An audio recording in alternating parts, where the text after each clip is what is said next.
এখন দেখো আমাদের রুল 8 কি বলেছে, কমপ্লেক্স সেন্টেন্সের মূল অংশের কোশ্চেনটা করতে। কমপ্লেক্সটা কি দুইটা বাক্য থাকুক বা তিনটা বাক্য থাকুক, আমরা শেষের বাক্যের কোশ্চেনটা করব। তাহলে দেখো, দো হি ওয়াজ করাপ্ট হিজ ফরগিভ হিম। তাহলে দেখো এখানে একটা বাক্য, এখানে একটা বাক্য। তাহলে দেখো অনেকে কি করবে, এখানে ওয়াজ দেখেছে, ওয়াজ বসিয়ে দেবে, আর এখানে যেহেতু নোট নেই ওয়াজন্ট হি বসাবে। দেখো এমন বসিয়ে দেবে তারা, ওয়াজন্ট হি। হ্যাঁ, এটা যদি তারা দেয়, এটা ডিরেক্ট তোমার অ্যান্সারটা কাটা যাবে। কারণ এখানে আমরা জানি যে দুইটা বাক্য রয়েছে, আমরা এই শেষের বাক্যটার কোশ্চেনটা করব, শেষের বাক্যটা করব। যেমন ফরগিভ, ফরগিভ এটা হচ্ছে একটা ভি2 ভার্বের ভি2 ফর্ম। আর আমরা জানি যে যদি অক্সিলারি ভার্ব না থাকে, দেখো অক্সিলারি ভার্ব না থাকলে আমরা ডু, ডাজ, ডিড বসাবো। কখন ডু বসাবো? যদি মেইন ভার্বটা বি1-এ থাকে, মেইন ভার্বটা যদি বি1 প্লাস এস বা ইএস থাকে তাহলে ডাজ বসাবো। আর যদি মেইন ভার্বটা ভি2 ফর্মে থাকে তাহলে আমরা সরাসরি ডিড বসাবো। তাহলে এখানে এই ফরগিভটা হচ্ছে ভি2, সেই ক্ষেত্রে আমরা এখানে ডিড বসাবো। আর হিজ ফরগিভ হিম, এখানে যেহেতু কোনো আমার নেগেটিভ নেই বা নুন এবার এগুলা কিছু নেই, সেই ক্ষেত্রে আমরা এখানে নট বসাবো। আর হিজ, এটা হচ্ছে হিম হিজ, এটার সাবজেক্ট হচ্ছে কি হি, তাহলে ডিডন্ট হি। এবার রুল 9 দেখো, I think, I believe, I suppose, যদি এইরকম দিয়ে শুরু হলে তাহলে আমরা দ্বিতীয় অংশের কোশ্চেনটা করবো। কারণ এখানে বোঝা যায় না যে এটা যে দুইটা বাক্য। তো বলেছি যদি I think, I believe, I suppose এইগুলো থাকলে আমরা দ্বিতীয় অংশের কোশ্চেনটা করতে হবে। যেমন আই থিঙ্ক এটা বাদ যাবে, আমরা এখানে ইজ, দেখো ইজ রয়েছে, তো সেই ক্ষেত্রে আমি এখানে ইজ দিলাম। He is an MBBS doctor, এখানে কোনো নোট নাই, সেক্ষেত্রে ইজন্ট দিলাম। আর এটা হি প্রনাউন, হিয়ের প্রনাউন হচ্ছে হি। এখন দেখো দোষ, দেখো অক্সিলারি ভার্ব ইন অ্যাফার্মেটিভ স্টেটমেন্টটি যদি প্রেজেন্ট টেন্সে এবং সাবজেক্ট যদি থার্ড পারসন সিঙ্গুলার নাম্বার হয় তাহলে কোশ্চেনটাকে ডাজ বসবে। তাহলে দেখো গোজ, হ্যাঁ, তাহলে এখানে কোনো অক্সিলারি ভার্ব নেই। গোটা হচ্ছে বি1, দেখো গোটা হচ্ছে বি1, সাথে ইএস রয়েছে, তাহলে বি1 প্লাস ইএস যদি থাকে তাহলে আমরা কি ইউজ করব, ডাজ ইউজ করব। তাহলে দেখো এখানে আমি ডাজ ইউজ করলাম।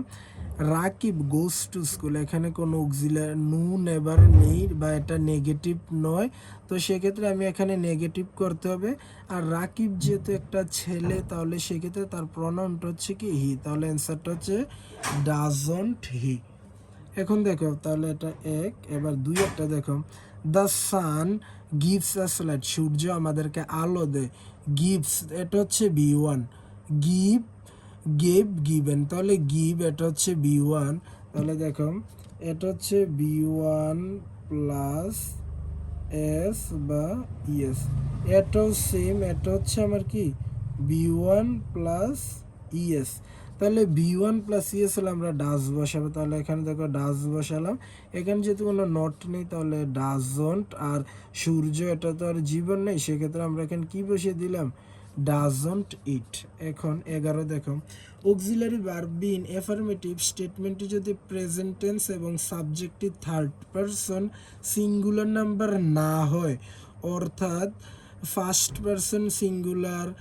পারসন সিঙ্গুলার হচ্ছে আই বা প্লোরাল, সেকেন্ড পারসন সিঙ্গুলার বা প্লোরাল, দেখো আই, ইউ। আর যদি থার্ড পারসন প্লোরাল হয়, থার্ড পারসনটা হচ্ছে কি আই ইউ ব্যতীত অন্য যেগুলো এগুলো হচ্ছে থার্ড পারসন। তাহলে দেখো আই গো টু স্কুল, হ্যাঁ, তাহলে আই এর প্রনাউন আই, আর এখানে গো এটা হচ্ছে বি1, দেখো বি ওয়ান থাকলে আমরা ডু বসাই, তাহলে সেক্ষেত্রে এখানে ডু বসালাম। আর যেহেতু এখানে কোনো নট নেই তাহলে ডোন্ট আর আই এর আই। এবার দেখো আমরা জানি যে ভার্বের সাথে এস বাই এস থাকলে ডাজ হয়, বাট একটু তোমাকে খেয়াল রাখতে হবে যে সাবজেক্টটা প্লোরাল কিনা। দেখো এভরিবডি, প্রত্যেকেই, দেখো এটা হচ্ছে কি third person plural. Third person কেন? কারণ আই হচ্ছে ফার্স্ট পারসন, ইউ হচ্ছে আমার সেকেন্ড পারসন, এটা হচ্ছে ফার্স্ট পারসন আর এটা হচ্ছে সেকেন্ড পারসন। তাহলে বাকি যতগুলো রয়েছে এইগুলো হচ্ছে আমার থার্ড পারসন। আর এভরিবডি, প্রত্যেকে, লাইকস এ মোডেস্ট পারসন, প্রত্যেকে বিনয়ী লোককে পছন্দ করে। তাহলে এখানে প্রত্যেক থার্ড পারসন প্লোরাল, এই কারণে আমরা জানি যে থার্ড পারসন প্লোরাল হলে আমরা ডু ইউজ করব, ডোন্ট ইউজ করব। তাহলে এখানে দেখো এই যে লাইকস, এর জন্য আমরা দেখো ডোন্ট ইউজ করেছি। আর প্রত্যেকে, এখানে একাধিক ব্যক্তিকে বোঝানো হয়েছে, সেক্ষেত্রে এখানে দে।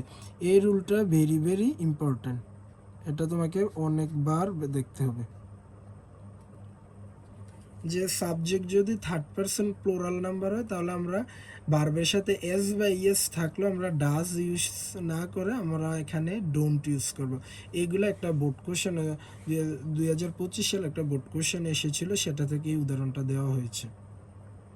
এগুলো হচ্ছে আমার রুল 8 থেকে 11 পর্যন্ত।